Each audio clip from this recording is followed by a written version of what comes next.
What do you got there? Yeah, man. It's, it's nice, man. You know, the posters, these things, we're all the same size. Everyone's the same height. It's perfect for me. You like that, right? Yeah, it's nice. Did you see the new commercial that just came out when you guys are all the cartoon characters? Yeah, doing a little dance. Yeah, all right. You got some swag there. I The do. backwards hat. That's dope. I can get down with that. It's amazing what they can do in videos, turn people without swag into having swag. Oh, look at this guy. Look at this guy. Okay. But we are a long ways from Tom's River here. How do you feel? You've done this before. You fought in Abu Dhabi.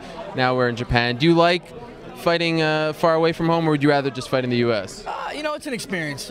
10 years down the road, I'm going to appreciate all this stuff. You know, obviously in the present time, it's always, you know, has its obstacles. You get over it, though. You know, this stuff doesn't faze me anymore. Now, you came out here on Friday, right? I flew out Friday, got here Saturday, yeah. How are you adjusting? Do you feel like you're on point now? I feel like I adjusted right away, you know, I don't know. When it's nighttime, I can sleep. Daytime, I'm up, ready to go. I felt great, I really did. But this fight is actually, I think locally it's going to take place at around like 11 or 12 Sunday. You're not used to fighting at that time, so what are you going to do to get your body ready to peak at that time? Yeah, you know, honestly, we train in the morning. You know, I do a lot of my sparring in the morning, you know, sometimes not 10 o'clock, you know, so it's really not much different. Just have to get up a little early, get my blow in, and then go to the arena. I think once, you know, I grew up wrestling, you know, my whole life, and you have to get up at 6 in the morning sometimes and you know, weigh in and wrestle, you know, that early. So you adjust, man. Once you're in the zone, ready to compete, you forget what time it is.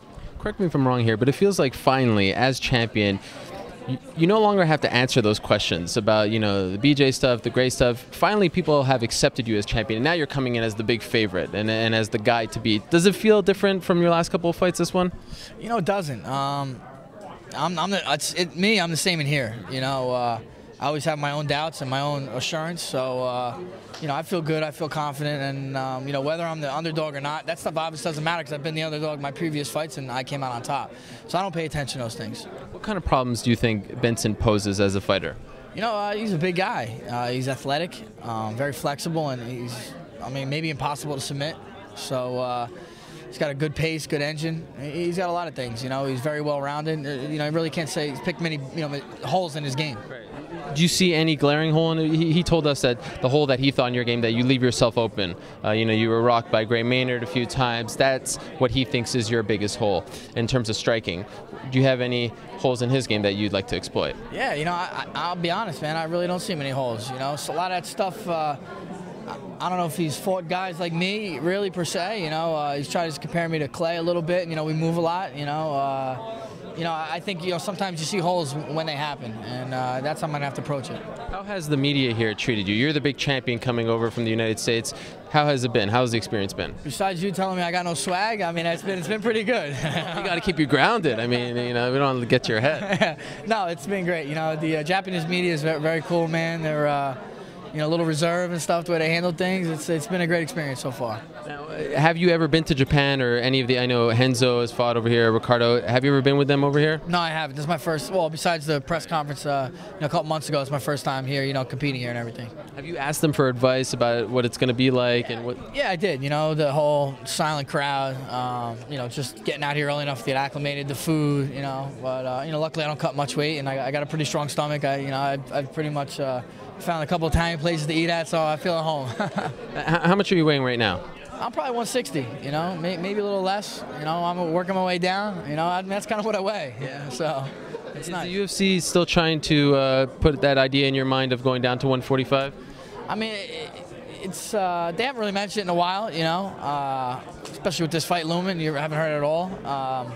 Is it a possibility? I mean, yeah, it's no secret I can make the weight, so we'll see. It's an intriguing option for me and for the UFC. But if you had it your way, you'd rather not. You'd rather just stay at 155. I don't know. You know, right now, yeah. Right now, I want to stay at 155. I want to defend my title.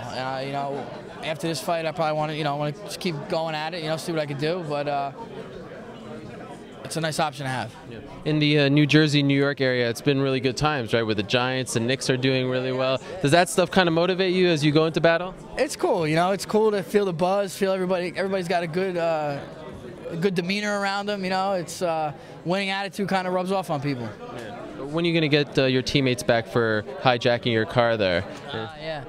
Or have you gotten them back? No, not yet. It was really Akira. He was the mastermind behind it all. But if you've seen it, it really didn't get me that good.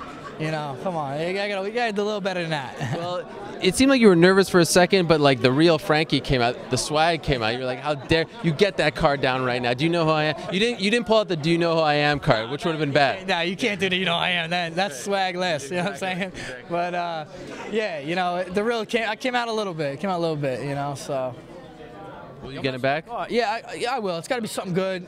You know, I keep getting asked about it. When you get asked about it, he's gonna be expecting it. So we'll let it die down a little bit, and we'll get him when he expected. All right, final question. How do you expect this one to play out on Sunday? Yeah, you know, I'm going to go home on that 14-hour trip, still the champion. You know, that's my goal, and I believe that I've done everything in my power to make sure that happens. Good luck. Look forward to it. Thank you, man. Appreciate it.